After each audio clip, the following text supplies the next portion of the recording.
Hey guys, and we're back. Welcome back to Behind the Roses. I am Gia. I am Miss Gia, or Gia.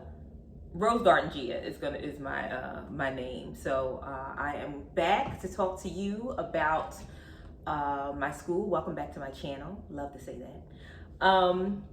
I wanted to get on today. Firstly, I'm supposed to drop weekly. I did drop a short yesterday, but I wanted to get on today to have a serious conversation on a Monday, on that first day of December kind of thing, to really talk to you about what you want to do. And if this is something, or my school, having your own school is something that what you want to do, you got to ask yourself why. So my why is pretty simple. My why is very, very simple. I like to be in charge. It took me a minute to realize that. I've had great career success. Just a little bit of history. I graduated from Temple University.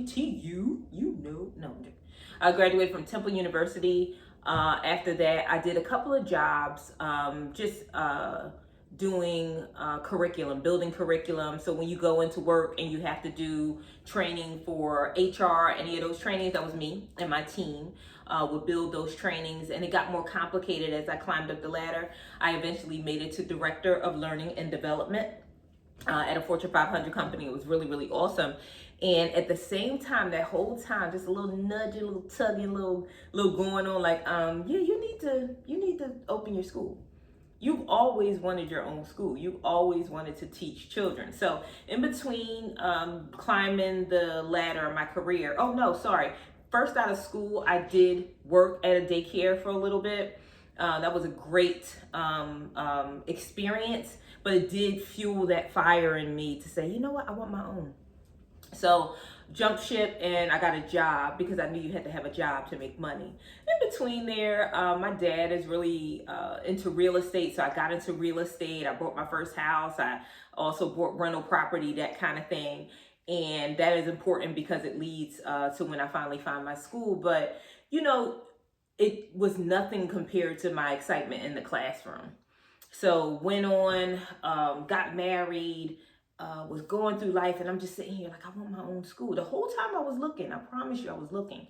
So I was looking every which way. I was going to build it. I was going to purchase one that was already for sale. A couple of different ideas had come to me, but it wasn't until I moved, my husband and I moved, and we moved into a town outside of Philadelphia, and we found one that was for sale. Now, we're fast forwarding now. I'm talking real husky, but this is probably 20 years in the making, guys. I'm serious. My 20 years of wishing. My son was in high school. He had graduated or was graduating. No, he had graduated from high school. I'm so sorry. Graduated from high school. We got married. We moved. And then I found the garden. It was for sale. That in itself was just gone. Like, my mind was just gone. I walked in, it was rose-colored glasses. It was the most beautiful building, 5 classrooms, absolutely perfect. So it was one of those things where I said to myself, I really, really know that this could be it. This could be home for me. So I got really excited. I started to do my research. I started to do everything, but I ran into somebody that already had dealings with the SBA. I knew the SBA had to be involved because I wanted to buy the business and the building. When we did the business and the building, the broker that had brokered the deal was working also for the seller. So she wasn't the most honest in letting me know everything that was going on. And again, the rose-colored glasses kept me from really seeing what exactly was going on. So we signed papers March of 2020. Anybody know what happened? What else happened March of 2020? COVID. So COVID came, hit down. SBA said, we're going to review this when we get back. But luckily, or fortunately, excuse me, I should say luckily. Fortunately, I had signed the papers already. So we went through probably about 5-6 more months. I'm still working. My mind is gone now because I'm like, I got my school. I'm doing little things like going to Michael's to go get decor, like nothing of the sort that I needed. So I got in. We went to settlement, And within a month that we went to settlement, I did the whole thing. It's just like buying a house. Buying a commercial space is just like buying a house. I paid for my own inspection. I did my due diligence. I did my work, but come to find out, certain things weren't revealed to me. So long story short, the heat didn't work, things like that. So the owner was operating the business under not the best circumstances. I had to fire the people that were actually working there. A couple of them stayed on, to be transparent. The parents that she had brought back after COVID were not good, like not the best reputation, anything. And I had these blinders on, so I couldn't see the forest for the trees. So one of the reasons that you're getting this Gia 5 years later on YouTube is because of everything that I had gone through to make sure that it runs as smoothly as it does. Now, you're speaking to somebody that's actually literally looking for their second location right now, looking for something of that same magnitude. But I feel like I had to go through this to, well, not in that, I didn't have to go through it, but I went through this to really sharpen me and make sure that I was ready for what's to come. So once I got rid of the bad employees, really started putting my foot down and making sure that everything was okay, it really started to come together. But in between there, guys, it was a lawsuit that happened because I had a inspection of my own.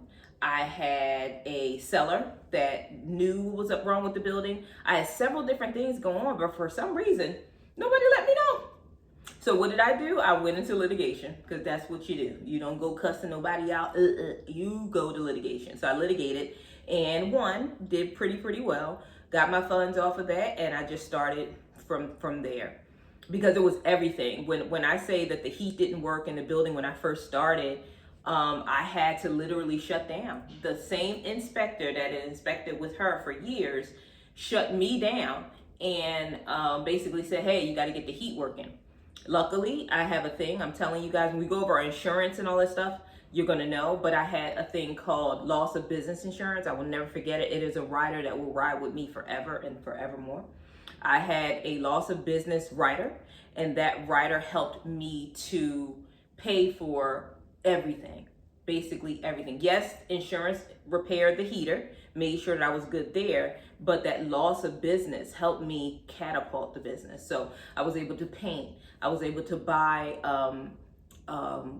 games and everything. The building was just fresh. It was just a brand new beginning. So I wanted to talk to you about just making sure that you have your ducks in a row regarding your why.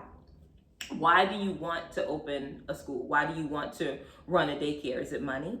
Because we could do money. We could do money all day. If you take 10 kids, and this is my example, you take 10 kids, easy math, and you charge $300 a week. So you do 300 times 10, that's 3,000. You got it. But then that's a week. So it's 4 weeks in a month. So 3 times 4 is 12. That's $12,000. And that is a lot of money, and that is awesome. I promise you, the numbers are crazy. It's amazing. But now, fast forward, me being where I am in my business, that $12,000 a week, that $12,000 for that month doesn't cover payroll for me. I'm going to sit that there so you can understand. When you have a business, you have to pay people in order to run the business, to be applicable to the business that you want to run. So you would have to put those numbers together, and you have to make sure that you're able to not only pay payroll, purchase food, purchase diapers and wipes if that's included in tuition, make sure that your numbers exceed or super exceed or 2x at least payroll and things like that, payroll taxes, everything like that. So you want to make sure that it's not just, hey, I like kids and it's a money grab. Nah. I am in Facebook groups with daycare owners and all kinds of stuff, and they're asking all kinds of questions. They just got into the business and it's been grand opening, grand closing. They're not going to continue.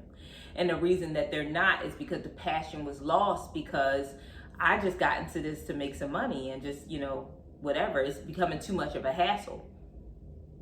So what you want to do is look at your why. Why do you want to get into the business? Why is this so important to you?